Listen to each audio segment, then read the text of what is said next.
Tell us more about your expectation for this game. Is it going to be the blockbuster that everyone thinks?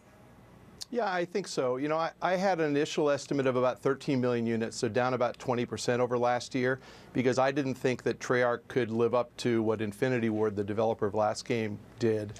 They surprised me. They got an average Metacritic score of 90 today. That is comparable to the 94 the last game got. I think this game has a shot of doing 16 million in line with last year.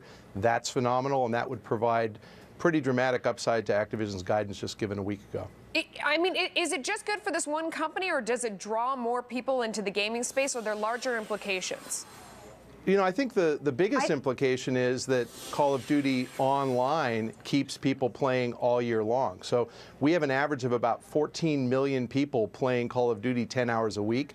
Activision has created this addictive experience, and I think ultimately you're going to see them monetize that experience. I think they're going to start charging people something to play online. So I think the opportunity in the space is huge. Okay, Julia, because you're going to get these addicts to pay. Weigh in on that. Yes, and I do think that looking at the rest of the landscape, I mean, having a big blockbuster game, a real event game, is good for the rest of the industry, is in that it gets people into stores. It'll be great for a retailer like GameStop, which has really struggled as the overall game sales have declined this year. So I think it is good for the industry as a whole. It could even get people out there buying more accessories, even more consoles. The question, though, is what is the impact on a rival like Electronic Arts, which has a fairly similar shooter game? So I feel like this is probably not so good for Electronic Arts this holiday season, though the industry really does need these blockbusters to maintain momentum and get people excited and going out there and spending $60 on a game. But Michael, after the game is out and after we get the initial few days of results, investors are going to want to know what's next.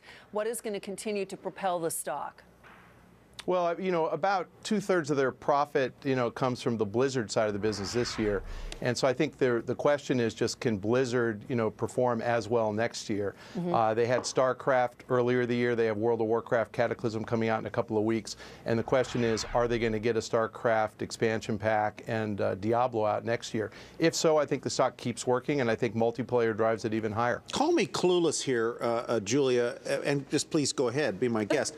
But how do these games get publicized, or is it largely viral? You know, Tyler, they spent about $50 million in marketing this game. So Activision Blizzard certainly invests a lot of money in getting the word out there. But gamers are also a kind of obsessive community, and they read reviews obsessively. There have been a lot of reviews out today. The fact that it got a 90 on Metacritic is a good sign, because it means all those obsessive gamers are going to be out there looking at how good the game seems to be. So there is that viral element, but $50 million of marketing buys a lot of eyeballs. Do you want to meet anybody who spends 10 hours a week playing this game? Yes or no? You know, Tyler, I'm not the target demographic for this, and neither are you, but there are a lot of people who are going to go out there and buy this game. Yeah. All right.